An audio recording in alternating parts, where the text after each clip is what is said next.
There is something pulling Neptune, and for the first time in decades, physics has no idea what it is. Tonight, we're stepping into one of the strangest mysteries in our solar system. A planet 4 billion kilometers away is drifting off course, and that tiny deviation is forcing scientists to question everything they thought they understood. In this video, you will discover every possible explanation for that drift, from a hidden giant planet to a grapefruit-sized black hole, to an entire invisible disk of ice, and even the possibility that gravity itself, the foundation of modern physics, might need to be rewritten. By the end of this journey, you'll see the solar system the way scientists see it now, fragile, shifting, and full of quiet signals waiting to be decoded. So here is the question at the heart of everything. If Neptune is being pulled, then what exactly is reaching out from the dark to touch it? A world we haven't seen? A structure we've never imagined? Or something woven into the fabric of the universe itself? If you're ready, let's follow that tiny drift into the place where the darkness begins to speak. Under the quiet night sky, you look up at the distant points of light scattered across the darkness. They seem fixed, pinned to the vault of the heavens. But beneath that stillness, the numbers whisper a different story. Soft, steady, never dramatic. They tell us something out near the edge of the solar system is drifting ever so slightly off course, where Neptune takes 164 years to complete a single orbit. And the data, just as physicist Richard Feynman once said, nature cannot be fooled. You picture Neptune as a pale blue dot, trembling at the farthest frontier we can measure. According to every model we have, it should be exactly where the old equations say it ought to be. Those equations have served us like an unerring map for more than a century, drawn from the mind of Newton and refined by generations of astronomers who trusted its precision. And yet, the telescopes we use today, the radio dishes listening for faint signals from distant probes, the laser-sharp measurements from observatories in orbit, all whisper the same thing. Neptune isn't exactly where the equations say it should be. It isn't lost. It isn't chaotic. It is simply drifting by the smallest margin, a few kilometers off, during a journey measured in billions. If you stand at the edge of the ocean and watch a lone wave bend out of rhythm, you might never notice. But if you hold a finely crafted mechanical watch and see the second-hand slip just a hair off its mark, you know something inside needs to be understood. That is the scale at which astronomers study Neptune. A tiny deviation, a fraction of a fraction, is enough to stop everyone in their tracks. Imagine the measuring process itself. Radio telescopes sipping faint signals from faraway spacecraft. Optical telescopes sweeping through the sky, resolving individual pixels at the edge of visibility. Supercomputers running simulations of the solar system as if it were a single, immense heartbeat. Every reading checked, cross-checked, cleaned of noise.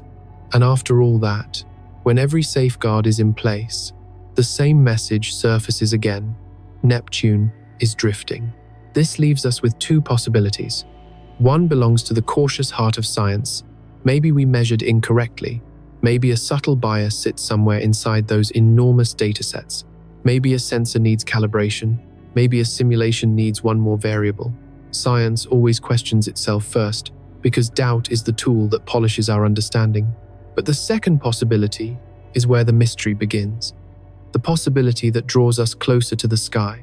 Perhaps Neptune is being tugged by something we have never seen. A hidden mass, a distant influence, a world or object that refuses to reveal itself. What makes this mystery both unsettling and beautiful is the silence. No strange flashes, no unexpected signals.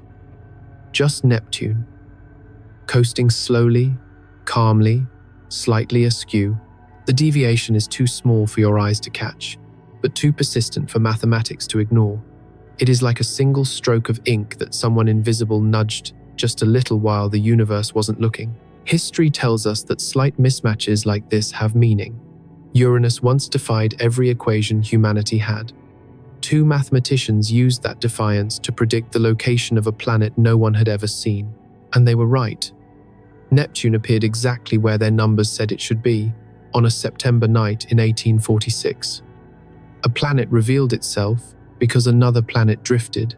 The universe once spoke through a tiny irregularity, and now it might be speaking again.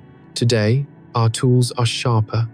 Telescopes orbiting Earth, gravitational detectors, probes that have slipped beyond the solar system. Together, they form a net of extraordinary precision. When all of them begin to point toward the same strange pattern, the odds of coincidence shrink away. Still, science does not leap to conclusions. No one claims there must be a new planet lurking in the dark, or a massive unseen object bending space just past our sightline. All we have for now is a question floating quietly between numbers and night skies.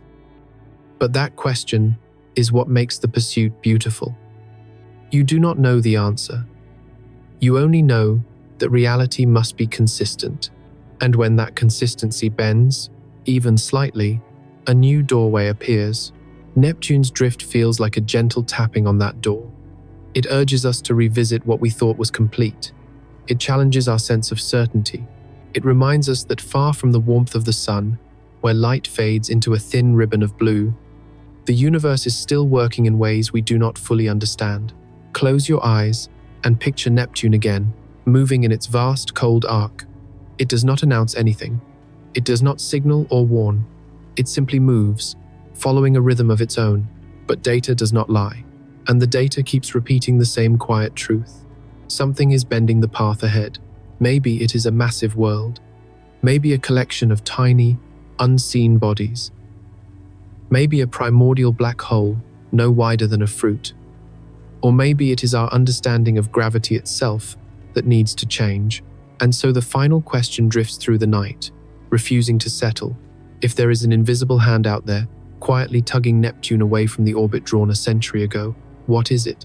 You listen for an answer. In the stillness of the night, the question lingers, gliding as slowly as Neptune itself. And in that slowness, you feel the pull of wanting to know. You can almost feel yourself drifting backward through time as the mystery of Neptune settles into the quiet of your thoughts. Neptune today leans ever so slightly away from the path we expected, and that small deviation opens a doorway to something strangely familiar. Because this is not the first time a planet has whispered to us by refusing to stay exactly where the equations said it belonged. And so, to understand the present, you let your mind travel back, slowly, gently, to another era, when the night sky offered a similar clue. It is here that the past places a soft hand on your shoulder and guides you toward a story worth retelling. Imagine the world in the early 19th century. Gas lamps line quiet streets.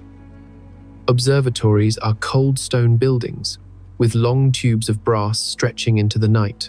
And on those nights, the astronomers of Europe were puzzled by a distant blue-green world named Uranus. Uranus did not behave the way Isaac Newton's perfect mathematics said it should. It lagged behind a little sometimes, then it drifted ahead a little at other times. Not wildly, not dramatically, just enough to make careful observers feel that familiar tightening in the chest that comes when reality and theory do not quite meet.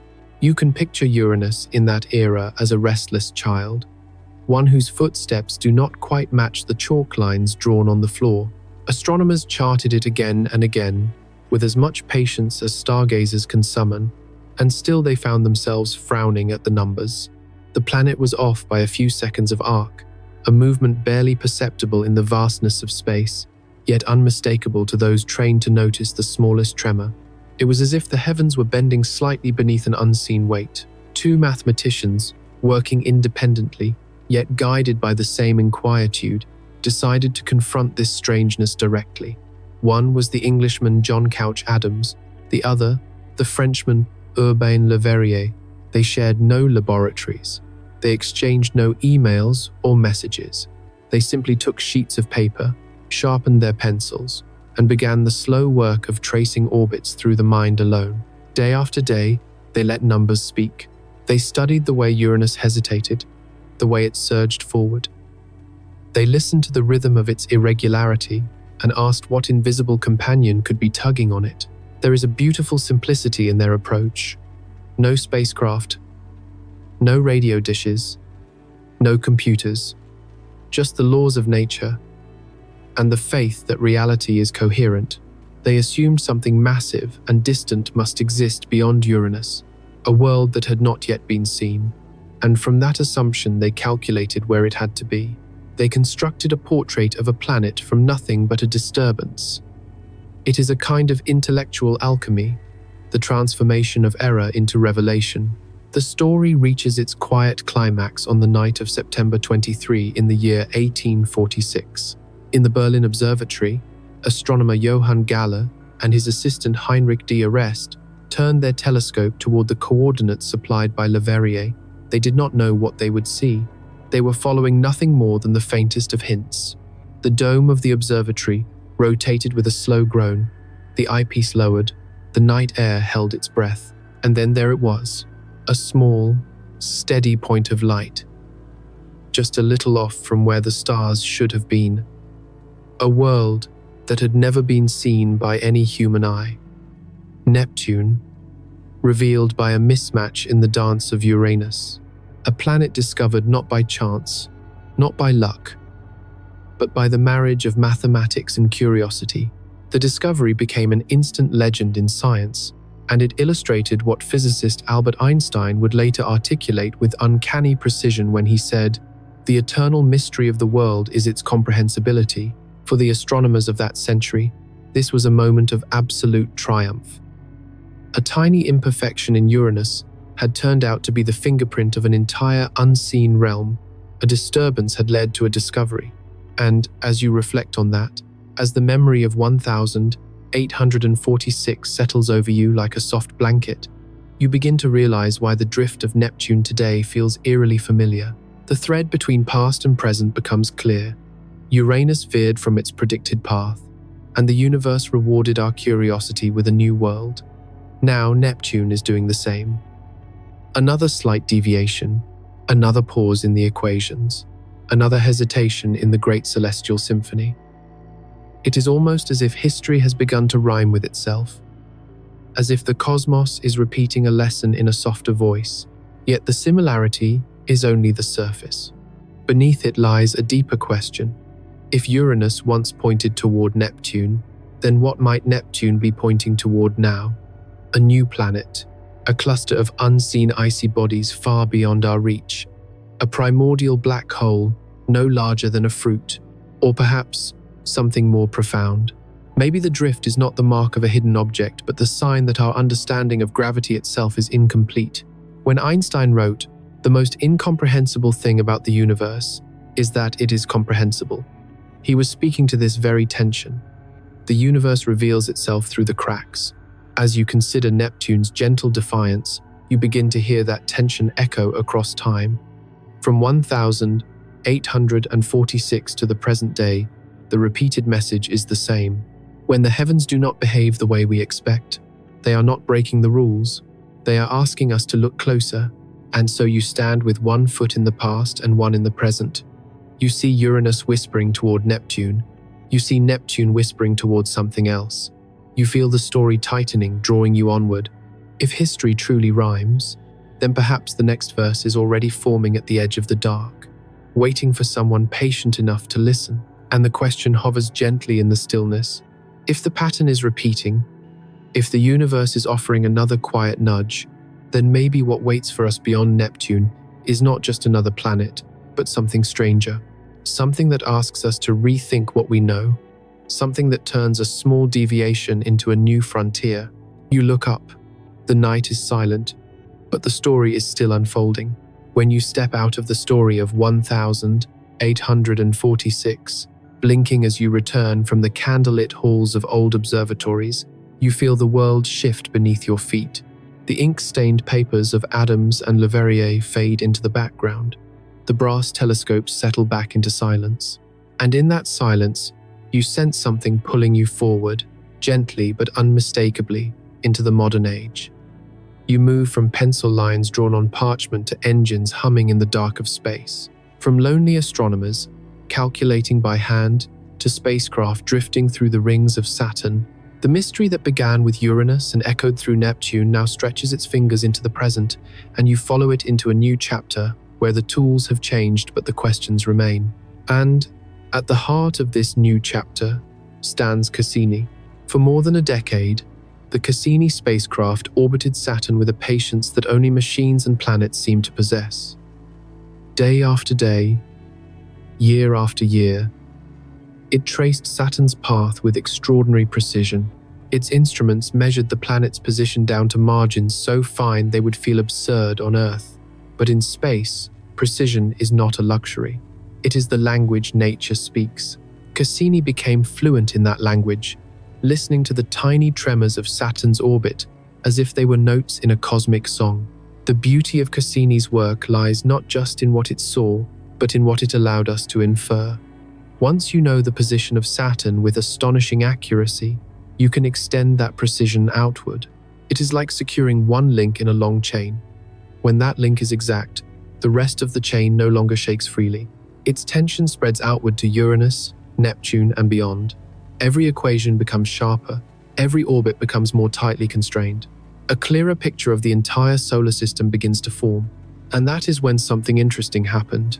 As the data accumulated year after year, scientists began to notice tiny mismatches in the larger model.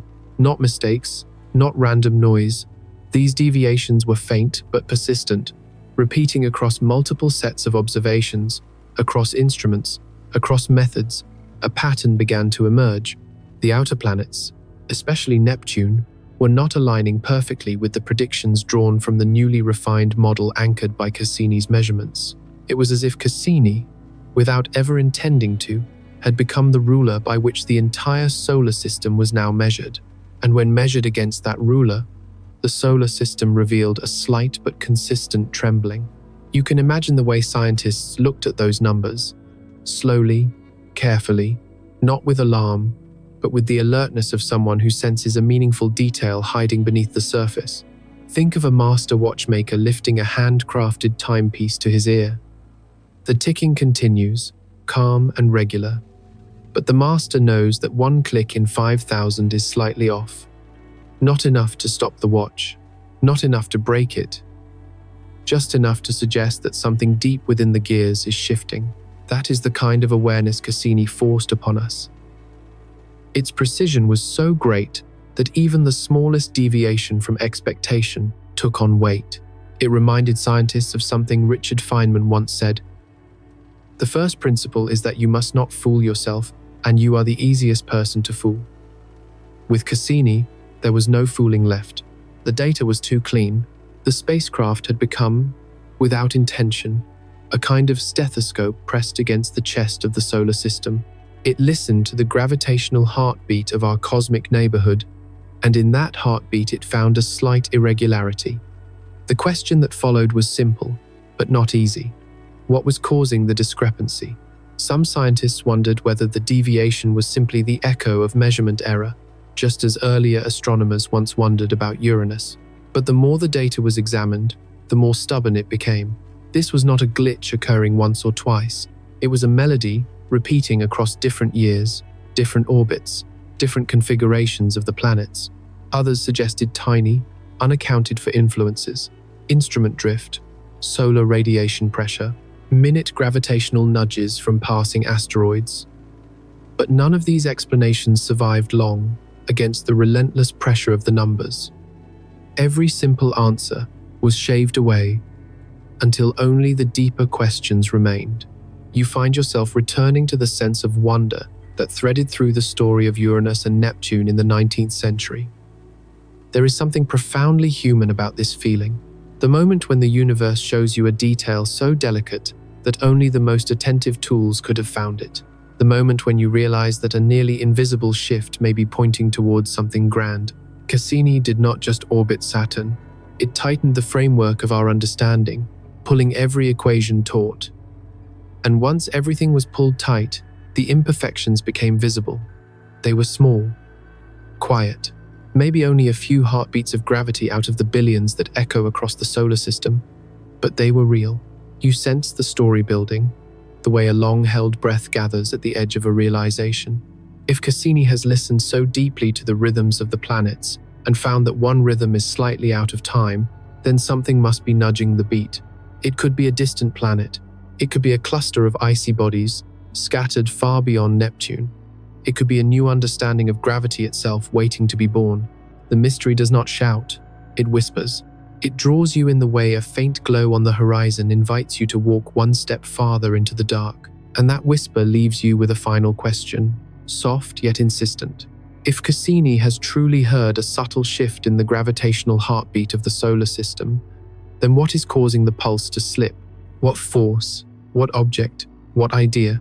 And as the question settles into the quiet of your mind, you realize the story is still unfolding. The watch is still ticking. The planets are still moving. And something in the deep is waiting for us to find it. When you step back from Cassini's quiet revelations, you feel something lingering in the air, a sense that the spacecraft has nudged open a door, but not shown us what is on the other side. Cassini tightened the map of the solar system, sharpening every orbit until the smallest irregularity glowed with significance. And once Neptune's subtle drift emerged from the background, the universe offered the same invitation it has offered throughout history. Look deeper. Look farther. Look beyond what the eye can see. It is in that invitation that the story naturally turns toward the idea that has haunted astronomers for decades. The possibility that something large and unseen is waiting in the dark. People call it Planet 9.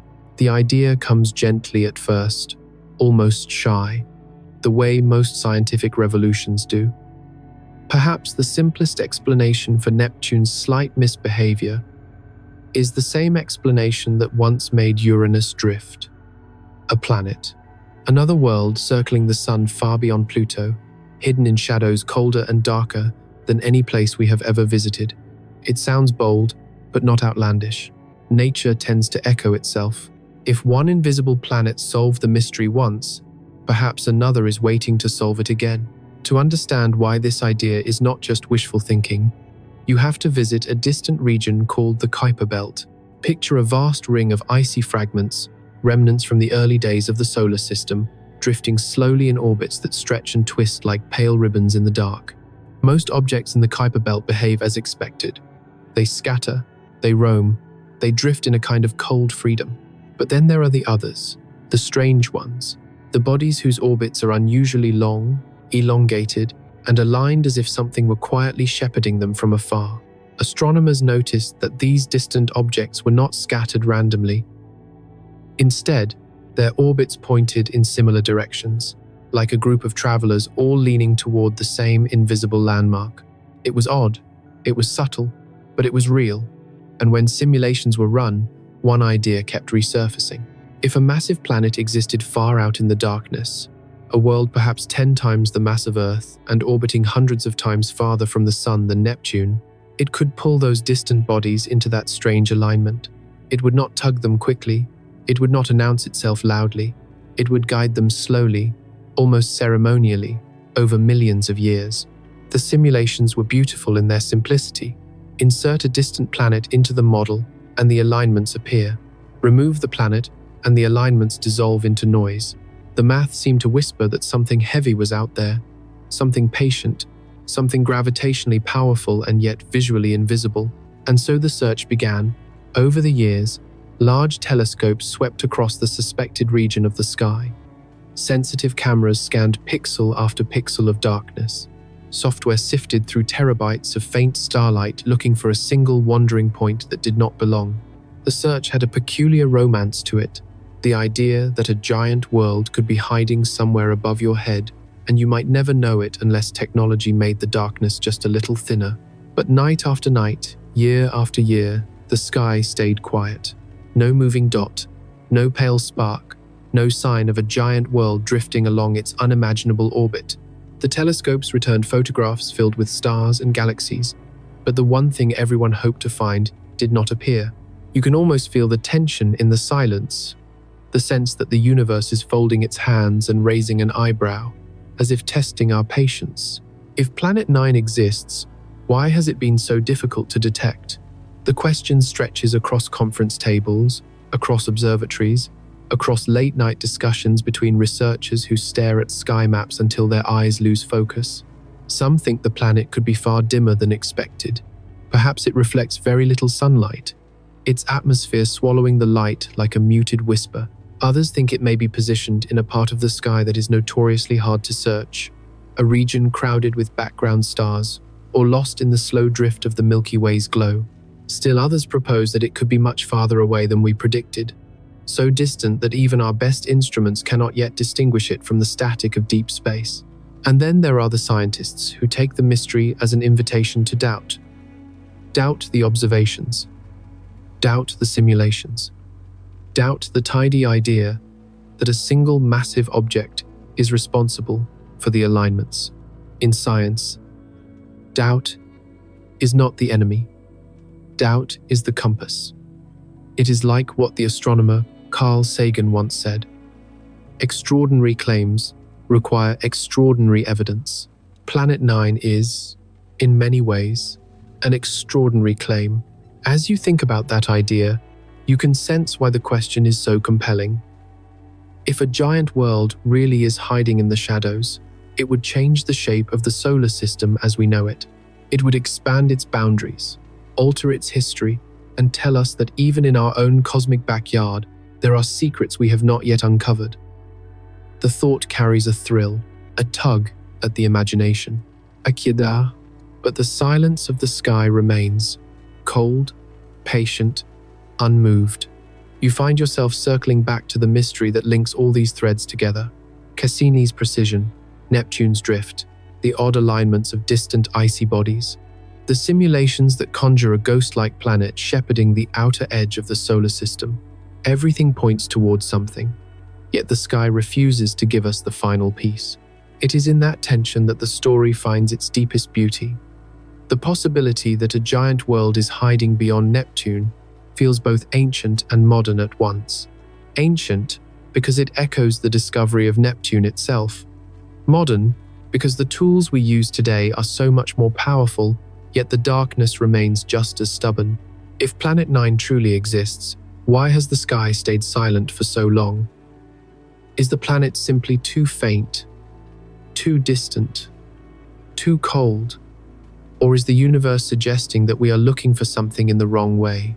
The question lingers, suspended between certainty and hope, and as you let that question settle in your thoughts, you realize the story is still unfolding. With every new survey, every sharper telescope, every clearer image, the darkness at the edge of the solar system thins just a little more.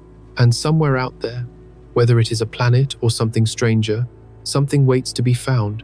As you sit with the idea of Planet 9 lingering in your thoughts, you start to feel the quiet weight of uncertainty settle in. The sky has stayed silent despite years of searching, and that silence has a way of nudging the imagination sideways. You feel yourself drifting toward a different possibility, one that does not rely on hidden worlds or unseen masses lurking in the cold. It is here, right at the edge of frustration and curiosity, that the story begins to shift. Instead of asking what might be out there tugging on Neptune, some scientists have begun asking a deeper, more unsettling question. What if the universe is telling us not that a planet is missing, but that the rules themselves need adjusting? This idea does not arrive loudly. It comes in a whisper, a change not in objects but in the laws that govern them, a change in the force that shapes every orbit, every ripple of starlight, every moment in the cosmic ballet. The force we have trusted since Newton, one of the most elegant theories in science, gravity. A handful of physicists propose that perhaps we do not fully understand gravity in places where it becomes extremely weak. And to explore that possibility, they turn to an idea called modified Newtonian dynamics, often shortened to MOND.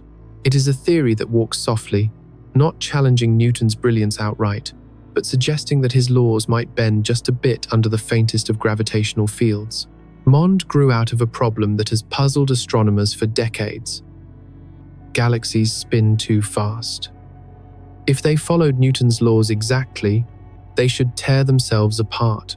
Stars on the outer edges move so quickly that, by all our calculations, there is not enough mass in the center to hold them in place. This is where dark matter usually steps in as the hero of the story. an invisible substance that binds everything together. But Mond offers an alternative. It suggests that when gravity becomes extremely weak, at levels found only near the edges of galaxies, the force does not fade as quickly as Newton predicted. Instead, it decays more slowly, providing just enough extra pull to keep stars from flying away. No dark matter required, no unseen particles, just a subtle shift in the strength of gravity under certain conditions. Explaining Mond is a little like describing a gentle illusion. In most of the solar system, the gravity we experience is strong enough that Newton's laws work with exquisite precision. Planets orbit, comets arc, and everything behaves with predictable grace. But in the far reaches of space, where gravitational fields are whisper-thin, Mond suggests that nature adds a quiet boost, a strengthening of the force that keeps galaxies intact. And this is where the idea touches Neptune. Some physicists wonder whether the outskirts of our own solar system might be just weak enough, just distant enough, for Mond to show its influence. If so, the slight deviation in Neptune's orbit might not be the pull of a hidden planet at all, but the faint tug of the galaxy itself, amplified by a law of gravity that behaves differently than we once believed. It is a breathtaking idea, one that stretches the mind outward until the solar system feels less like a self-contained clockwork and more like a small part of a larger cosmic tide. Imagine Neptune, deep in the outer dark, feeling not only the pull of the sun but the collective mass of the Milky Way. Billions of stars, clouds of gas, swarms of dark structures, all exerting a tiny but persistent influence. Maybe that influence is stronger than our equations allow. Maybe Neptune is drifting not because something is missing, but because our understanding of the gravitational dance is incomplete. As you picture this, you can sense why the idea sparks both excitement and discomfort. Most scientists remain skeptical. The laws of gravity are the foundation of physics, the bedrock on which modern astronomy is built. Changing them is not something done lightly. It is like waking up to find that the blueprint of your house has shifted overnight. You cannot simply ignore it. You must examine it room by room. Still, the numbers continue to whisper. The faint alignments in the Kuiper belt, the slight drift of Neptune, the irregularities in galactic rotation curves. Every piece of evidence is subtle, but when placed together, the pattern becomes difficult to dismiss entirely. And that is where Mond finds its foothold, not in certainty, but in curiosity. The tension lies in the middle. On one side, the immense weight of tradition, the elegant predictability of Newtonian physics. On the other, the stubborn whispers of anomalies that do not quite fit. As physicist Niels Bohr once said, the opposite of a fact is falsehood, but the opposite of one profound truth may very well be another profound truth. Perhaps Mond and Newton are both describing parts of a larger picture. Perhaps gravity is more fluid, more layered, more surprising than we ever imagined. What makes this moment so fascinating is the way it reframes the question entirely. Instead of searching the sky for a missing world, we find ourselves searching the equations for a missing idea. It becomes a philosophical puzzle as much as a scientific one. What does it mean for a law of nature to change? What does it mean for a force we thought we understood to reveal a deeper structure? What does it mean if the universe behaves differently in the quiet corners, far from the warmth of a star? The path forward is not clear yet. Some scientists argue passionately for Mond, pointing to its success in explaining certain galactic behaviors. Others insist that dark matter remains the better explanation, supported by decades of indirect evidence. Still, others believe the truth lies somewhere between these extremes, waiting for the next generation of telescopes, satellites, and theories to bring clarity. But one question refuses to fade, no matter which theory you favor. If Neptune is drifting, and if that drift cannot be explained by any planet we can find, then perhaps the universe is nudging us again toward a deeper understanding. Maybe the irregularity is not a flaw, maybe it is a clue. And as that thought settles across your mind like a soft layer of starlight, the final question rises with quiet gravity. What if nothing is wrong with Neptune at all? What if the real mystery is hidden inside the way we understand gravity itself? When you allow the idea of shifting gravity to settle in your mind, something subtle begins to happen. The room quiets, your thoughts slow. You feel the vastness of the problem stretching outward like a celestial breath. Perhaps gravity bends differently in the outer darkness. Perhaps Mond holds a fragment of truth. Perhaps Neptune is drifting because the galaxy itself is whispering into the fabric of space-time. But before you can follow that thread too far, another voice appears on the horizon. Not a planet, not a theory, a voice made of numbers, surveys, and cold starlight. A voice that says, "Look again, look carefully, look without bias." And so you return your attention not to the planets or to gravity itself, but to the way we observe them. In recent years, some of the most powerful sky surveys ever conducted began charting the deep regions of the outer solar system. They carry names that sound almost austere in their precision. OSS, the Outer Solar System Survey, and the Dark Energy Survey, a project that sweeps across wide swaths of sky in search of cosmic structure. These surveys do something simple but profound. They look deeply, they look evenly, they look without assuming what should be there. And in that act of careful seeing, they begin to challenge the very patterns that once hinted at Planet 9. Earlier discoveries of distant icy bodies suggested a strange alignment in their orbits. Their long, stretched paths seemed to cluster together, almost as if they were bowing toward an unseen giant. It was this alignment that gave Planet 9 its strongest support.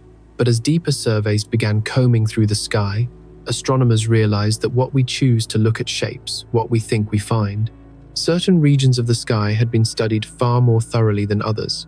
Certain times of year offered clearer views.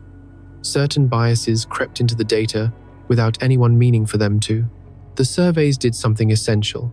They corrected for these observational biases. They asked what the sky would look like if our ability to detect objects were perfectly equal in all directions. They asked whether the so-called alignment would hold up under that fairer scrutiny, and slowly, the alignment began to dissolve. It did not vanish all at once. It faded like a distant echo, softer and softer with each improvement in the data. What had once seemed like a crisp geometric pattern became a more scattered arrangement. The kind of distribution that might arise naturally from randomness rather than an invisible hand guiding the orbits. This is where the story takes on a deeper, almost philosophical tone. Science is not merely the pursuit of answers. It is also the pursuit of clarity about whether the questions are being asked correctly. When the surveys peeled away our biases, what remained was no longer as convincing. The supposed cosmic choreography might have been nothing more than a trick of uneven observation. A pattern conjured not by a giant world, but by the way human eyes and instruments had favored certain portions of the sky. It is humbling to consider. We may have been chasing the shadow of an error, the ghost of a statistical illusion, and yet, humility in science is a form of strength. It forces us to re-examine, to rethink, to refine. It reminds us of what Richard Feynman meant when he said, "The first principle is that you must not fool yourself, and you are the easiest person to fool." Bias can slip into the data as quietly as starlight slips into a telescope. It can shape an entire narrative without ever revealing its touch. The new surveys confront us with an uncomfortable truth. If the alignment weakens when the data is corrected, then the case for Planet 9 weakens with it. Not fatally, not conclusively, but noticeably. Enough to make astronomers place a question mark where, once they saw an exclamation point, this does not mean Planet 9 is gone, only that the evidence is no longer leaning as heavily in its favor, and that uncertainty cuts deep. Because if the alignment fades, we must again ask what Neptune is trying to tell us. Is its drift the mark of something real, or merely a coincidence? Is there a distant puppeteer in the darkness, or are we mistaking the noise of the data for the pull of a hidden world? The difference matters. It shapes the future of our search. It shapes the questions we ask next. You can feel the tension settle between possibility and doubt. If the signals weaken, then following them becomes more difficult, like following footprints in sand after the wind begins to rise. Are those marks truly leading somewhere, or do they trail off into nothing? Is the pattern genuine, or is it the product of our yearning to find order in chaos? What makes this moment so compelling is that both interpretations remain alive. The deeper surveys challenge the alignment but do not erase it. The data hesitates, unsure of itself, as if the universe is offering a riddle with two answers. And that hesitation has a quiet power. It pulls you into the heart of the scientific process, where uncertainty is not a failure, but an invitation. An invitation to sharpen the tools, to widen the surveys, to remove more biases, to listen again. You sense the story holding its breath. The cosmos has not confirmed Planet 9, nor has it denied it. Instead, it has given us a murmur, a wavering signal, a faint pattern that might mean everything or nothing at all, which leads to a question that feels almost existential. When even the newest, clearest data becomes hesitant, how do we know whether we are truly following the trail of something real or merely chasing the flicker of statistical noise? How do we distinguish a genuine footprint from the illusion of one? How do we decide whether we are uncovering a hidden world or uncovering the limits of our own perception? The universe will not answer these questions for us. It never does. It only offers the night sky, the instruments we build, and the patience we bring to the search. And so the story continues, suspended between doubt and discovery, waiting for the next sweep of the survey to reveal what the darkness has kept to itself. The hesitation in the data lingers in your mind long after the surveys fade from view. You can almost feel the coldness of those distant observations, the way they question our assumptions with quiet authority. If the alignment of distant orbits weakens under careful scrutiny, and if the trails we thought were clear begin to blur at the edges, then the mystery grows deeper rather than smaller. You feel yourself standing at the edge of a scientific crossroads. One path points toward a quieter universe in which Planet 9 might not exist at all. But the other path, the stranger path, remains open. A path where the truth is not erased, only transformed. And it is along that stranger path that an idea begins to take shape.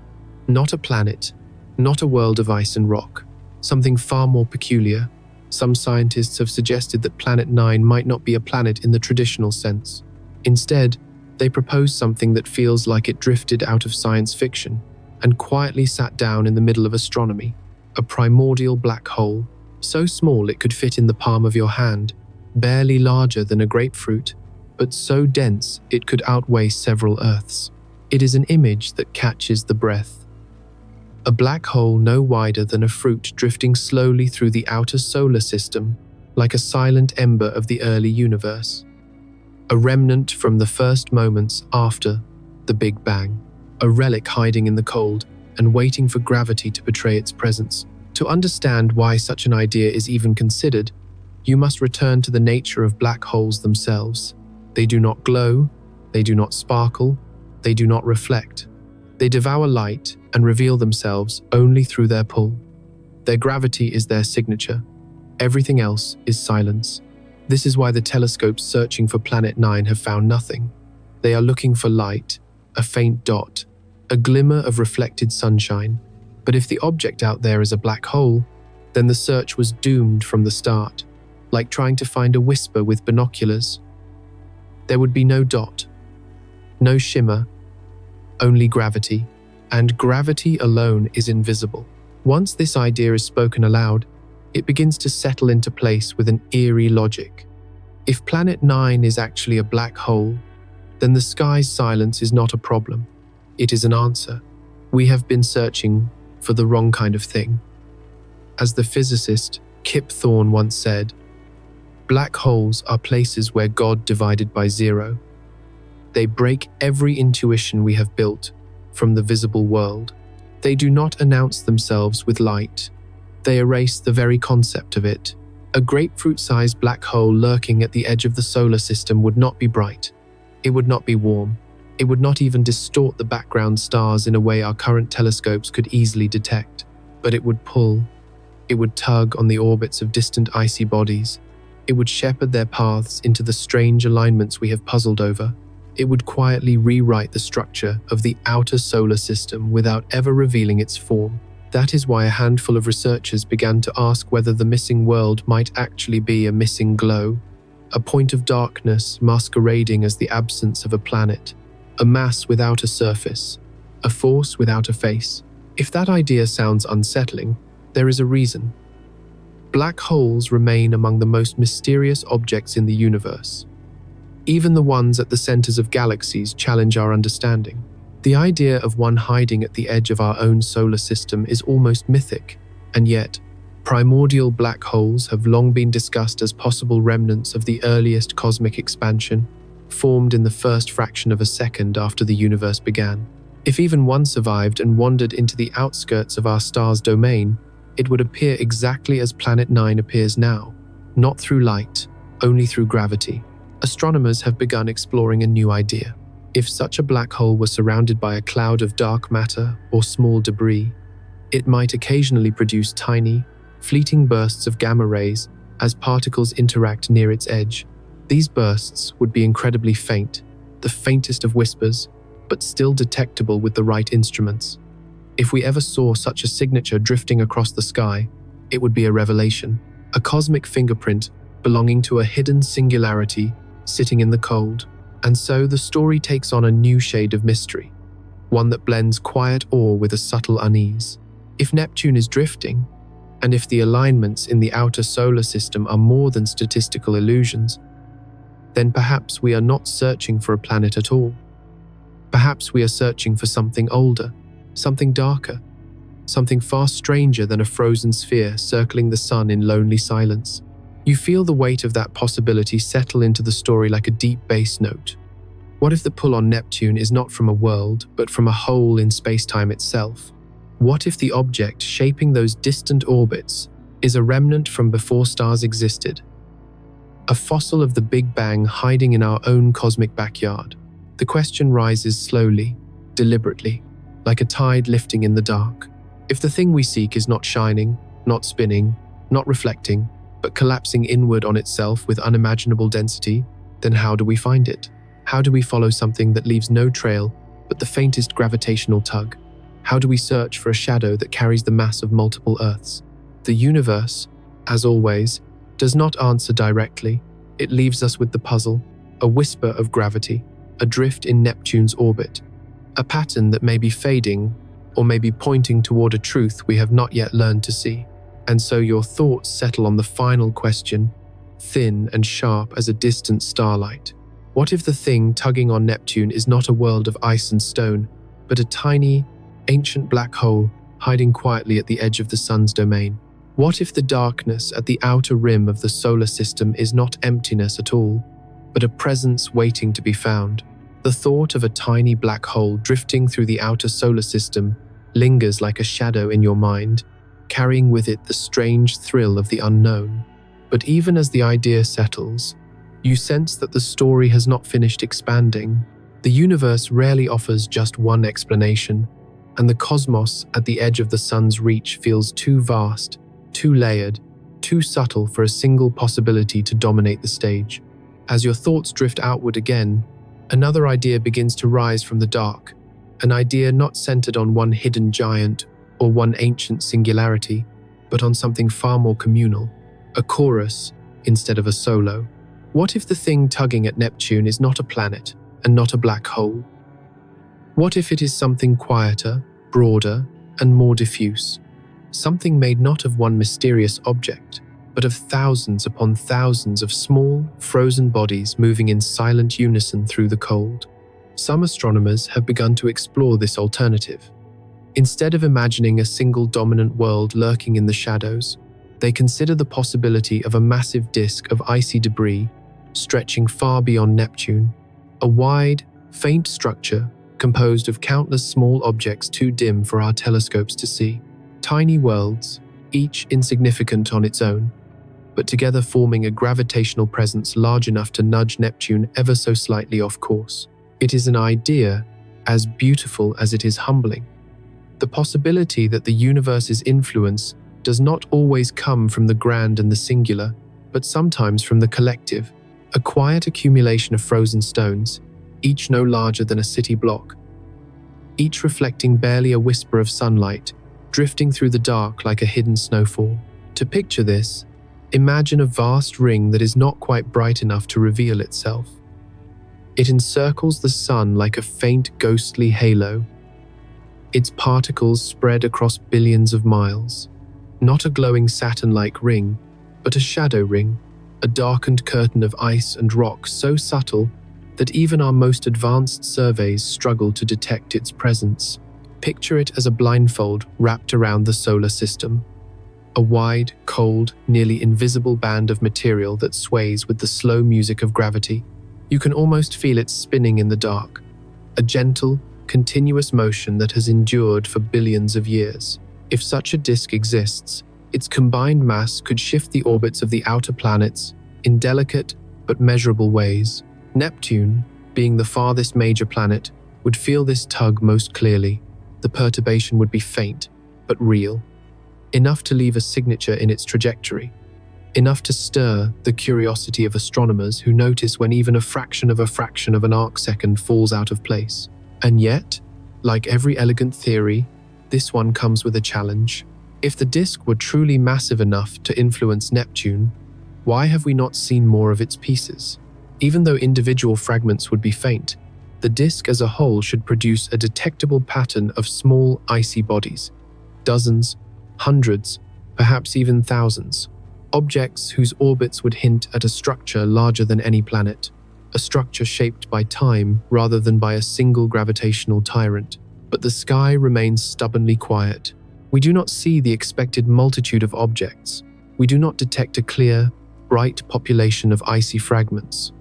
If the disk exists, it may lie farther away than we expected, or it may be thinner, more fragile, more sparsely populated. Perhaps it sits in a region so darkened by distance that even our best telescopes only graze the edges of its shadow. Or perhaps the disk is real, but far more subtle than any model has predicted, like a whisper carried across an ocean of space. This uncertainty forces us to confront the limits of our perception once again. It reminds us that the outer solar system is not well charted, that we have explored only the faintest sliver of its territory. The darkness beyond Neptune is an ocean we have barely dipped our instruments into, and in that darkness, every theory must hold its breath. The idea of a massive disk of icy bodies shifts the story from the dramatic to the communal. Instead of imagining one hidden giant, we imagine a population. Instead of hunting for a single culprit, we consider a collective influence.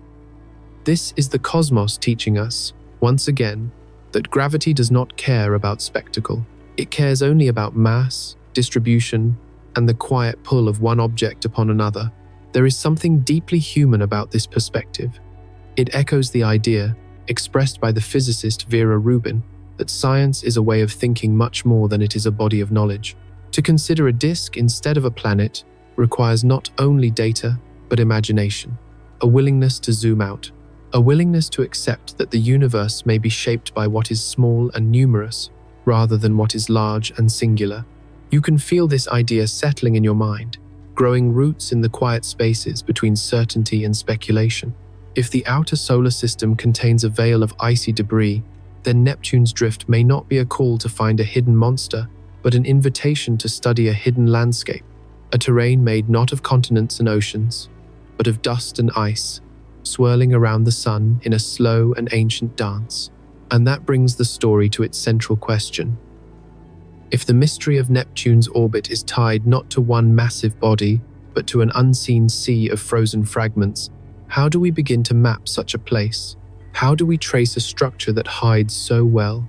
How do we chart a region where the light is too faint, the objects too small, and the distances too vast for comfort? The universe offers no quick answers. It only offers the challenge. It offers the silence. It offers the sense that what lies beyond Neptune is not emptiness, but complexity we have not yet learned to perceive.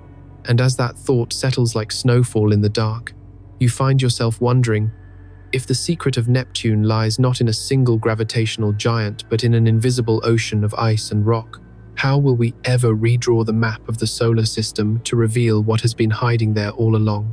The idea of an invisible ocean of ice lingering at the edge of the solar system feels expansive, almost soft in its mystery. You can picture the frozen fragments drifting in silence, their collective pull subtly reshaping Neptune's path.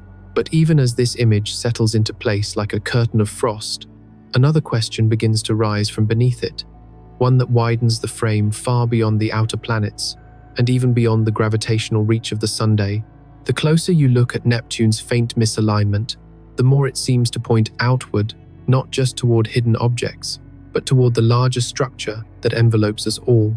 It is here that the story deepens, where the solar system becomes only a small player in a far grander stage. To understand this next possibility, you must step back, far back. Let your mind drift outward from the sun, past the planets, past the icy debris, past the dark emptiness that stretches millions of miles between the stars, and then pull back farther still until the entire solar system becomes nothing more than a single pale speck embedded within a vast spiral arm of the Milky Way. From this vantage point, something becomes clear. The solar system is not isolated. It never has been. It swims in a sea of galactic mass, surrounded by hundreds of billions of stars, clouds of gas and dust, and an enormous invisible halo of dark matter. All of these components exert a gravitational pull, not enough to tear planets from their orbits, not enough to disrupt the sun's dominance, but enough to create a long, slow, gravitational tide. A pull so faint you would never notice it standing on Earth, yet so persistent that over immense distances it might leave a subtle mark. This is the idea some physicists are beginning to explore. The notion that the Milky Way itself is tugging gently on the solar system, and that this galactic tide could influence the motion of planets at the outermost edges, where the sun's gravity fades into the cold. To imagine this, picture the galaxy as a giant ocean of mass. Stars and gas form waves. Dark matter forms currents. And the solar system is a small boat drifting on that ocean. Close to the sun, the boat is anchored. But out near Neptune's orbit, the anchor line grows thin. The currents of the galaxy, weak but vast, may begin to matter in ways we have not fully appreciated. This idea connects naturally to MOND, the modified theory of gravity that suggests Newton's laws may bend when gravitational fields become extremely weak. In the deep outskirts of galaxies, MOND explains the motion of stars without needing dark matter. It argues that when gravity is faint enough, it strengthens slightly rather than fading away. If MOND is correct, then the gravitational tide of the Milky Way would not just influence the solar system in theory, it might be strong enough to tilt the orbits of distant objects. And Neptune, sitting right at the edge of the sun's gravitational dominance, would be the first to feel it. Imagine Neptune's orbit as a long, slow ellipse wrapped around the Sunday. Now imagine a soft, persistent pull from the galactic center, nudging that ellipse ever so slightly, like a finger brushing the rim of a spinning glass. The shape changes by a fraction. The tilt shifts by a breath. Over time, the effect accumulates, becoming a signature in the data that astronomers can detect. Suddenly, the misalignment of Neptune's orbit begins to look less like the whisper of a hidden planet and more like the faint echo of a much larger structure. The galaxy itself, it is a humbling thought. The idea that when we study the orbits of planets, we are not just studying the solar system, we are studying the Milky Way. We are listening to the gravitational heartbeat of an entire galaxy through the quiet drift of a single distant planet. This idea touches something philosophical, something that feels almost ancient. It challenges the old notion that the solar system is a self-contained clockwork running independently of everything around it. Instead, it suggests that even our most familiar celestial neighborhood is connected to a far larger gravitational web. As the physicist John Wheeler once said, mass tells space-time how to curve, and space-time tells mass how to move. If that is true, then Neptune's path is not just shaped by the Sunday. It is shaped by the curvature of space-time sculpted by the entire galaxy. That realization carries a quiet beauty. It means that every planet's motion is, in some small way, a conversation between the Sun and the Milky Way, a conversation written in arcs and ellipses, felt through drifts and tilts so subtle they require decades of data to reveal. It means that Neptune is not wandering alone. but responding to the whisper of something vast and ancient at the heart of the galaxy. You can feel the poignancy of this idea settling in. If Neptune's deviation contains the fingerprint of the Milky Way, then the solar system is not floating freely. It is bound to the galaxy not just by location, but by motion, by rhythm, by a gravitational tide that stretches across 90,000 light-years. And that brings us to the central question that rises slowly, like a thought illuminated from within. If Neptune's path reflects not only the pull of the Sun, but also the breathing of the entire galaxy, then how connected are we really? How deeply is our little corner of the cosmos tied into the structure of the Milky Way? How intertwined are the orbits of planets with the forces of the stars, the gas, and the unseen dark matter surrounding us? The thought expands outward, quietly profound. It turns the drift of Neptune into something grander, something poetic, something that hints at the possibility that even the smallest wobble in the orbit of a distant planet may carry the voice of the galaxy itself. And as you hold that thought, the story continues to stretch outward, awaiting the next revelation that will pull the lens even wider, inviting you to listen ever more closely to the faint gravitational music of the universe. As we come to the end of this journey, you can trace the path we've taken like a faint line across the night sky. From a tiny deviation in Neptune's orbit, we followed the echoes of Uranus in 1846, wandered through the possibility of Planet 9, brushed against the shadow of a grapefruit-sized black hole, drifted across an invisible sea of ice, and felt the distant tug of the Milky Way itself. And through all of it, one truth rises gently above the rest. Science is not a catalogue of perfect answers. It is the quiet courage to accept the not yet known, and the patience to follow every small clue, even when it leads us into the dark. Tonight, as you close your eyes, Neptune continues its slow drift through the cold. Silent, steady, just a fraction of the path we predicted. And far from Earth, telescopes and spacecraft keep watching, gathering data grain by grain, like soft breaths drawn in the stillness of space.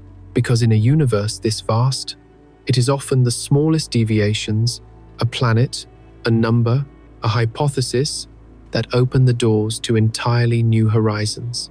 And maybe, on some very quiet night, when you look up at the sky before sleep, the answer to what is pulling Neptune will already be on its way toward us, moving through the darkness, slowly becoming clear.